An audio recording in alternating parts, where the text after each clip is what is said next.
सम्मिश्र संख्या चैप्टर चल रहा था। इसमें आज आप 5.2 के संबंध में आज जानेंगे। आप देखिए क्रमित युग्म।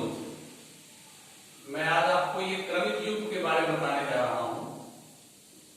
क्या होता है सुनिए ध्यान से। Ordered pair, ordered pair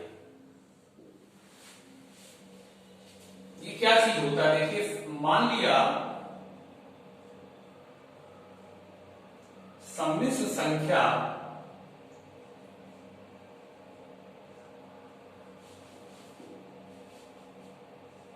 z equal to a plus ib, ये सम्मिश्र संख्या है। तो a प्लस ib का क्रमित युग्म क्या होगा। a प्लस ib का क्रमित युग्म ऑर्डर पेयर क्या होगा। देखिए a कामा b, बस यही होगा। a कामा b, a वास्तविक संख्या है और b काल्पनिक में i का गुणांक है। तो ये ऑर्डर क्रमिक युग्म है, ये क्रम से है। पहली जो संख्या होती है, पहली राशि वो वास्तविक होती है और दूसरी जो होती है वो काल्पनिक होती है। तो ये क्रमित युग्म लिखने का तरीका है। अब मान लीजिए आपको आ जाए कि 3 माइनस i का क्रमित युग्म लिखिए। क्रमित युग्म तो हो जाएगा 3 कामा माइनस 1। देखिए i का गुणांक कितना है, माइनस 1। वास्तविक कितना है, 3। मान लीजिए आ गया i का क्रमित युग्म, i का क्रमित युग्म। इसमें वास्तविक 0 है, 0 तो 0 हो जाएगा। कामा i का गुणांक कितना, 1। तो i का क्रमित युग्म 0 कामा 1, क्योंकि देखिए ये 0 है ना, ऐसे 0 लिख सकते हैं। 0 प्लस 1 इंटू y है कि नहीं। ये तो आप किसी सम्मिश्र संख्या का क्रमिक युग्म रूप लिखना सीख गए। इसका उल्टा अगर कोई कहे, जैसे 3 कामा 4 का सम्मिश्र संख्या क्या होगा, इसी का जस्ट रिवर्स। क्रमिक युग्म देकर के आपसे कोई पूछे उसका सम्मिश्र संख्या क्या होगा, तो क्या हो जाएगा, 3 धन 4i। कोई पूछे -1 कामा -2 का सम्मिश्र संख्या, सम्मिश्र संख्या कितना हो जाएगा, -1 -2i। ये सम्मिश्र रूप है और इसका ये जो है क्रमित युग्म रूप है। इसका क्रमित युग्म ये होगा, इसका क्रमित युग्म ये होगा। और सम्मिश्र संख्या दिया है और क्रमित युग्म लिखना हो तो आप ये देखिए क्रमित युग्म हो गया। तो ये पूरा आप उसको नोट कर लीजिए। अब जो बताने जा रहे हैं उसको ध्यान दीजिए।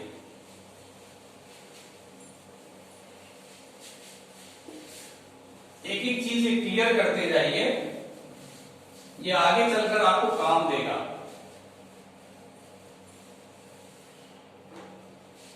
देखिए होता है सम्मिश्र तल,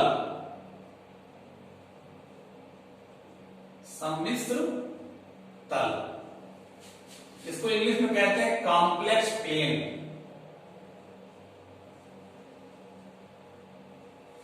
और एक इंग्लिश और होती है ऑर्गेन्ड प्लेन।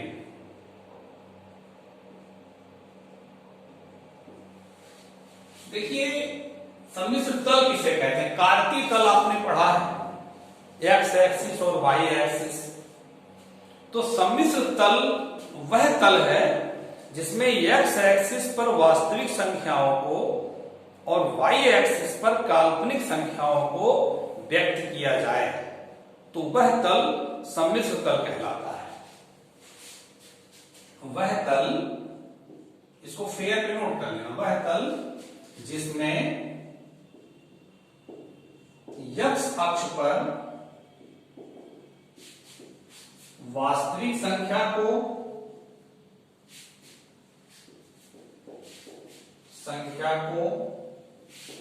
तथा वाई अक्ष पर काल्पनिक संख्या को व्यक्त किया जाए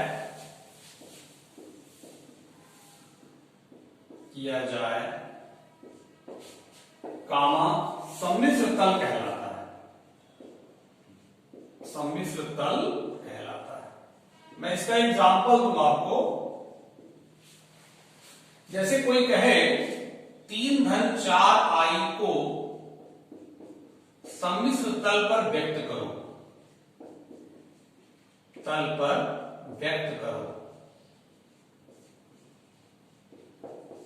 ये मानो क्वेश्चन है। तो सबसे पहले क्या करेंगे हम, 3-4i का क्रमिक युग्म लिखेंगे, अभी इसके पहले इसीलिए बताना पड़ा है। इसका क्रमिक युग्म क्या होगा, 3,4। इसका क्रमिक युग्म 3,4। इसका मतलब वास्तविक 3 है और काल्पनिक 4 है। इसका मतलब x अक्ष पर 3 मात्रक की दूरी हम चलेंगे और y एक्सिस पर 4 मात्रक की दूरी चलेंगे, तो बिंदु हमको मिल जाएगा।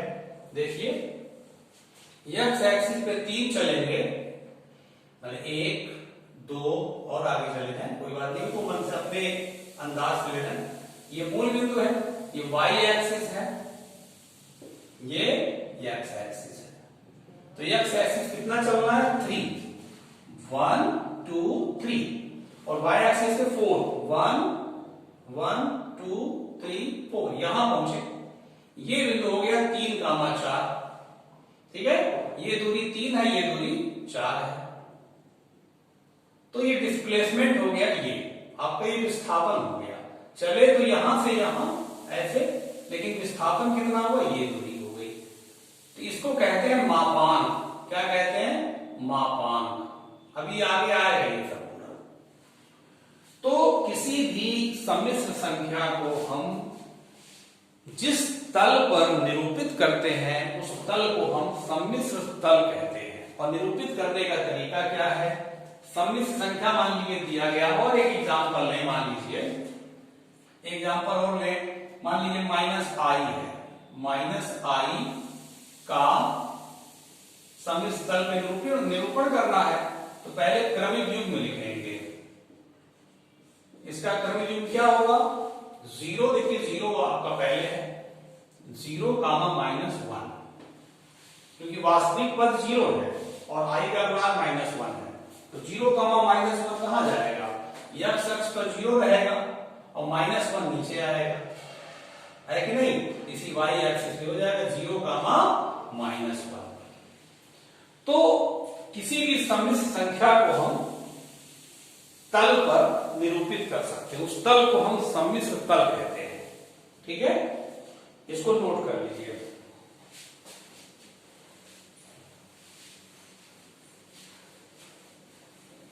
अब आगे बहुत इंपॉर्टेंट है, इसको सुनिए, ध्यान से समझिए।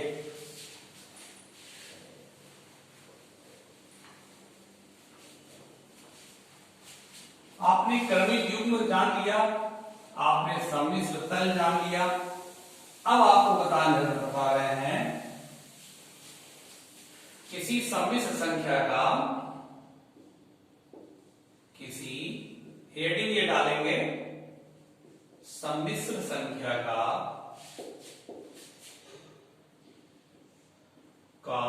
मापांक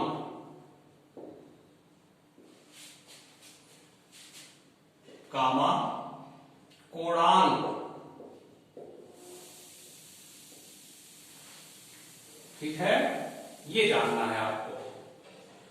और इसके बाद जानना है तथा उसका ध्रुवीय रूप, किसका, सम्मिश्र संख्या का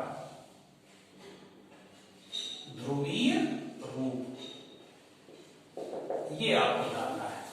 मापांक को इंग्लिश में कहते हैं मॉडुलस। सबकी इंग्लिश जान लीजिए, आगे इंग्लिश ही मिलेगी, मॉडुलस कहते हैं। ठीक है, और इसको इंग्लिश में कहते हैं, इसको आर्गुमेंट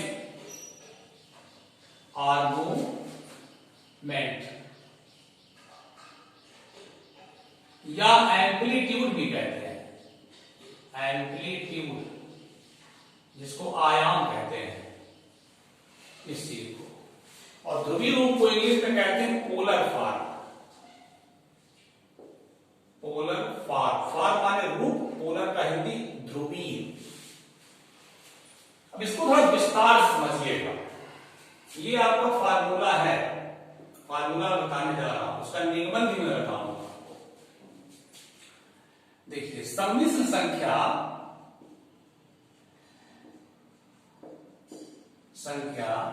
z बराबर x प्लस आई वाई का ध्रुवीय रूप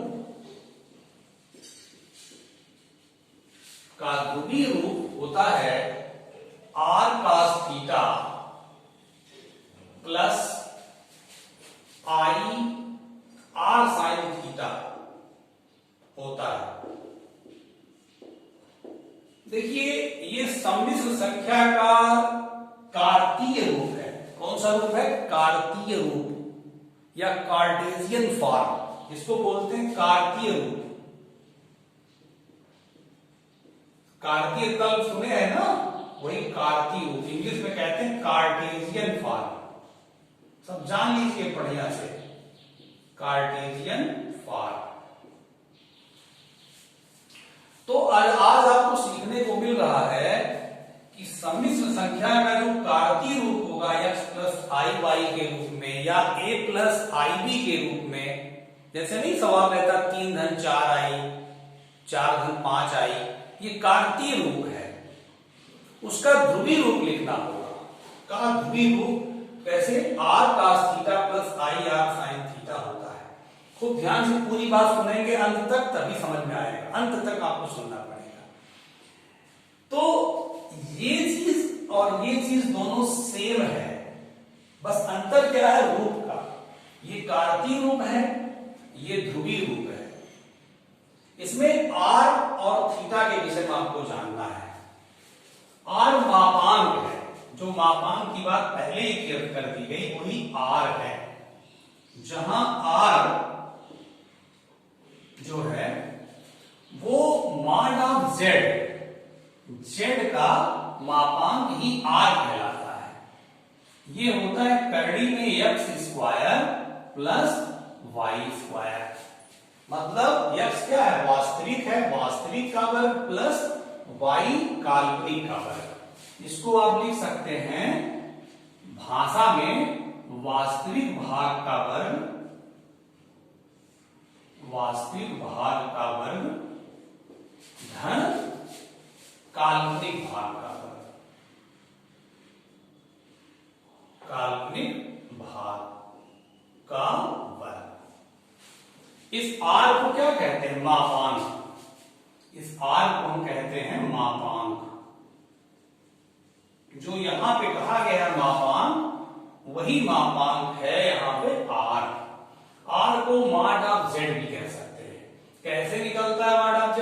इसी सम्मिश्र संख्या से अंडर रूट लगा के वास्तविक भाग का वर्ग धन काल्पनिक भाग का वर्ग। इसको मैं सिद्ध करूंगा, आप घबराइएगा मत, पूरी बात सुनिए ध्यान से, अंत तक सुनना पड़ेगा, तब बहुत अच्छा समझ में आएगा।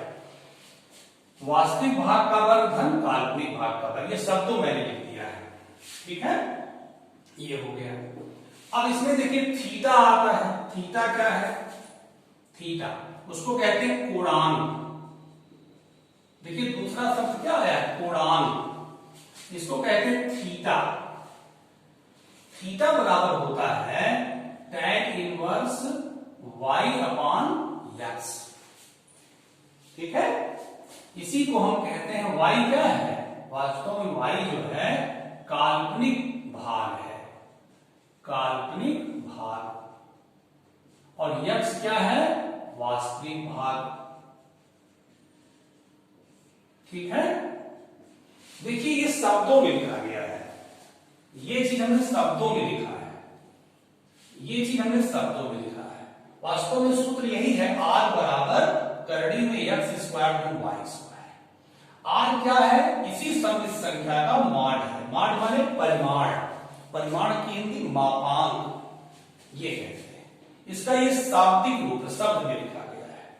ये क्या है? tan इनवर्स y बटा x। y क्या चीज है? काल्पनिक भाग है, आई का गुणांक, यक्स क्या है, वास्तविक भाग है। ये शब्दों में है, ये संकेत में है। तो आपका ये सूत्र हो गया, ठीक ना, मापांक का और कोणांक का, ये हो गया मान। और ध्रुवीय रूप क्या है, ध्रुवीय रूप ये है, ठीक है। इसको अच्छे से नोट कर लीजिए आप, इसको नोट कर लीजिएगा। इसके बाद मैं इसका सिद्ध करने चल रहा हूं, ठीक है। इस सूत्र को मैं सिद्ध करूंगा, देखिएगा ध्यान से। इसका प्रूफ, इसको मिटा रहे हैं हम, इसी का प्रूफ आपको मैं यहां पे देने जा रहा हूं। मिटाने के बाद कॉपी पे नोट किए रहेंगे, उसके बाद प्रूफ वाला वीडियो देखेंगे आप।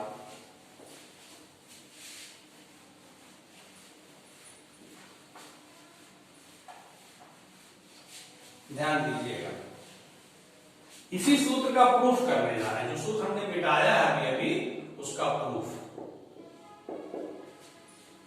देखिए, मान लिया सम्मिश्र संख्या z equal to x plus I Y है, ठीक है। इसका हमें मापांक, इसका हमें कोणांक और फिर ध्रुवीय रूप लिखना है, ठीक। सब हम प्रूव करके आपको दिखाएंगे स्पष्ट। जो इसके पहले मिटा दिए हैं आप नोट कर लिए होंगे, उसको सामने रखिएगा, उसका प्रूफ आपको समझ में आएगा। देखिए, x प्लस आई वाई का ध्रुवीय रूप क्या होगा, का क्रमित युग्म क्या होगा, का क्रमित युग्म x कामा y होगा। ये मैं आपको पहले बता चुका हूं। अब इसका हम सम्मिश्र तल पर निरूपण करने जा रहे हैं। देखिएगा, ये x एक्सिस है, ये y एक्सिस है। x चलेंगे x एक्सिस पर, यहां से x चलेंगे x एक्सिस पर, x दूरी, और y चलेंगे y एक्सिस पर, y दूरी। यहां पहुंचे, ये बिंदु आपका क्या हो गया, x कामा y, ठीक है। ये आपका हो गया डिस्प्लेसमेंट, जिसको मापांक कहते हैं।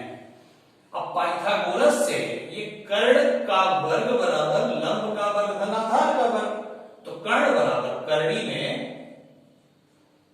में x वर्ग धन y वर्ग। थोड़ा और साफ साफ लिख दें, x square plus y square, ये आपका विस्थापन है। यहां से कोई पिंड यहां तक चला, उसके बाद यहां तक आया, तो अंतिम बिंदु ये हुआ और प्रारंभिक बिंदु ये हुआ। तो प्रारंभिक बिंदु से अंतिम बिंदु तक की जो न्यूनतम दूरी होती है, उसी को हम विस्थापन कहते हैं। तो यही तो आपका विस्थापन हुआ, इसी को r कहते हैं, इसी को मापांक कह सकते हैं आप,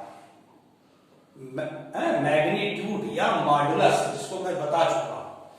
अच्छा, ये आपका एंगुलर डिस्प्लेसमेंट है थीटा, यहां से यहां तक ये क्या है, कोणांक है, ये थीटा है, और ये आपका क्या है, मापांक है r।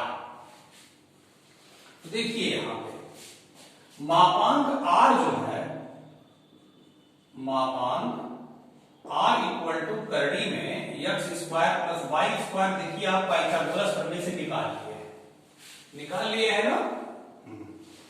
ये आपको क्या है, मापांक है। इसी को हम मॉड ऑफ z कह सकते हैं, इसी का परिमाण कह सकते हैं, कोई प्रॉब्लम नहीं। अब देखिए tan थीटा बराबर क्या होगा, tan थीटा बराबर होता है लंब बटा आधार। तो लंब है y, आधार है x, तो थीटा tan उधर ले जाइए, tan उधर जाएगा तो tan इनवर्स हो जाएगा y अपॉन x। तो ये क्या आ गया, कोणांक। कोणांक को एम्पलीट्यूड भी कहते हैं और आर्गुमेंट भी कहते हैं इंग्लिश में। तो ये देखिए आपका कोणांक आ गया, मापांक आ गया इस चित्र की सहायता से। अब मैं इसका ध्रुवीय रूप आपको सिद्ध करके दिखा रहा हूं। देखिए, समकोण त्रिभुज में, समकोण त्रिभुज का नाम कुछ दे दें, ये मान लो A है, ये P है, ये बिंदु P है। समकोण त्रिभुज OAP में, समकोण त्रिभुज OAP में देखिए x बटा r मतलब आधार बटा कर्ण, ये आधार है ये कर्ण है, तो आधार बटा कर्ण क्या होता है कास, तो हो गया कास थीटा। तो x बराबर सीधे गुणा करिए, x बराबर हो जाएगा r कास थीटा। ठीक है, ये आपका x बराबर आ गया। अब आइए उसी संपूर्ण त्रिभुज में चलिए y बटा r माने लंब बटा कर्ण बराबर साइन थीटा, लंब बटा कर्ण साइन का होता है, तो y बराबर क्या हो जाएगा r साइन थीटा। हो गया ना, x और y का मान आपको मिल गया। अब x और y का मान आप इसी में रख दीजिए, इसको नोट कर लीजिएगा अच्छे से। नोट करने के बाद हम मिटाने जा रहे हैं। x और y का मान जब भरेंगे आप सम्मिश्र संख्या में इसमें, तब आपका ध्रुवीय रूप आ जाएगा x तथा y का मान रखने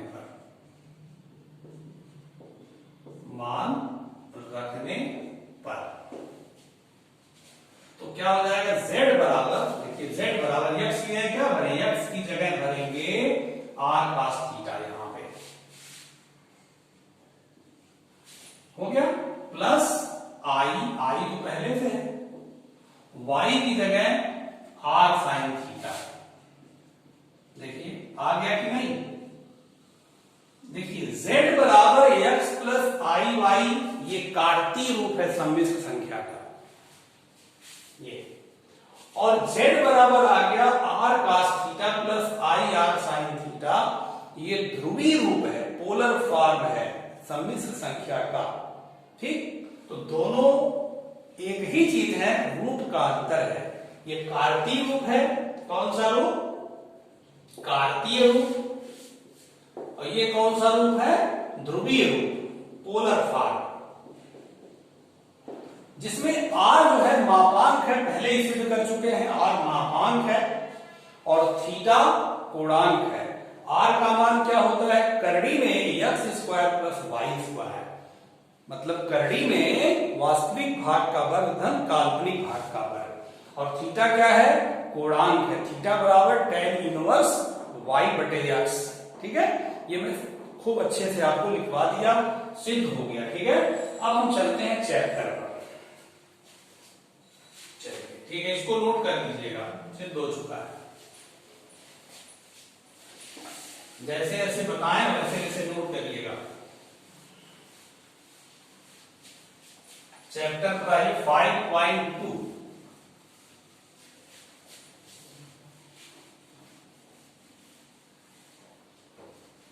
देखिए 5.2 चैप्टर लगाने से पहले थोड़ी सी बात और जान लीजिए। जैसे कोई कोण पहले चतुर्थांश में अगर है तब तो थीटा हो गया, लेकिन अगर दूसरे चतुर्थांश में कोई कोण जाता है तो हम क्या लिखते हैं, पाई माइनस थीटा, क्योंकि ये आपका देखिए यहां से लेके यहां तक क्या होता है, ये पाई होता है, ये थीटा है, और यहां से यहां तक पाई है, मतलब 90 है, जैसे कहने मतलब ये 90 है, लेकिन पूरा कितना, ये थीटा में लेंगे इसमें 30 अंश 60 अंश 45 अंश, ये पूरा कितना पाई है। अच्छा, ये प्लस थीटा है, अगर आप यही कोण इधर नापिए दिशा चेंज करके तो माइनस थीटा हो जाएगा। अगर हम इस दिशा में नापेंगे तो माइनस थीटा हो गया, और यही चीज अगर आप इधर से ऐसे देखें तो ये माइनस पाई हो गया।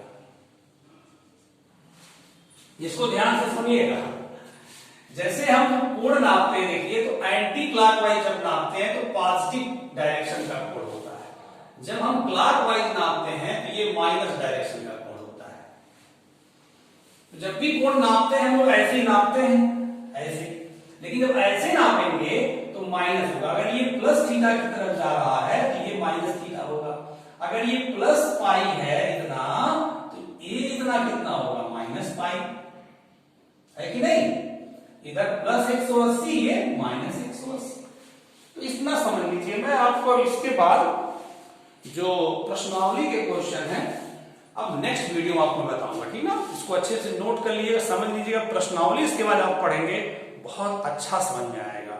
तो दोनों वीडियो एक साथ पढ़िएगा, ठीक ना? अब आपको अगली वीडियो मिलते हैं। ओके बेटा।